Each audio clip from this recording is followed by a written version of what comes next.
বিস্তীর্ণ মাঠ জুড়ে সূর্যমুখীর সমারোহ, হলুদের আভায় ছেয়ে গেছে চারপাশ। পাবনা জেলা শহর থেকে প্রায় 10 কিলোমিটার দূরে পাবনা ঈশ্বরদী মহাসড়কের পাশেই বাংলাদেশ কৃষি উন্নয়ন কর্পোরেশনের ডাল ও তৈল বীজ উৎপাদন খামার।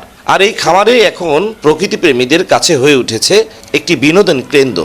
সবার ফেসবুকে ছবি দেখে, ভিডিওস দেখে অনেক ইচ্ছা জাগলো, আর ঘরে বসে থাকতে পারলাম না, চলে আসলাম স্বচক্ষে দেখার জন্য। মনের মধ্যে খুব ভালো লাগতেছে, আর এত খোলামেলা জায়গা। যে সূর্যমুখী যে আসলে সূর্যকে কেন্দ্র করে যে ঘুরে যাওয়া এবং তার যে সৌন্দর্য বিকশিত হওয়া এবং হচ্ছে তার যে মানে সুবাসটা ছড়িয়ে দিচ্ছে।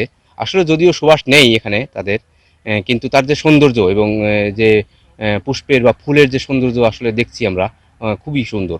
ফুল বাগান দেখতে সকাল থেকে সন্ধ্যা পর্যন্ত ভিড় করছে দূর দূরান্ত থেকে আসা মানুষ। বন্ধুরা আগে আসছিল, ওই দিন আসতে পারি নাই।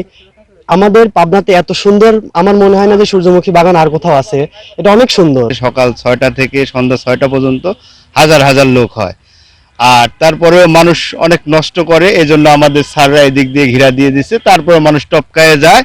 সরকারি প্রোগ্রামের অংশ হিসাবে আমাদের এখানে সূর্যমুখী চাষ করা হচ্ছে। এই সূর্যমুখীটা পুরোটাই বীজ ফসল হিসেবে চাষ করা হচ্ছে। এবার মোটামুটি এখানে 6.5 একর জমিতে সূর্যমুখী চাষ করা হয়েছে, যেখান থেকে মোটামুটি প্রায় 2600 কেজি বীজ পাবো আমরা, লক্ষ্যমাত্রা নির্ধারণ করা হয়েছে। তো এখানে সূর্যমুখী চাষ করার ক্ষেত্রে আমরা স্থানীয় লোকজনের ব্যাপক সাড়া পাচ্ছি। তবে সৌন্দর্যের পাশাপাশি দেশের ভোজ্য তেলের চাহিদা পূরণে বিশেষ ভূমিকা রাখছে সূর্যমুখী চাষ।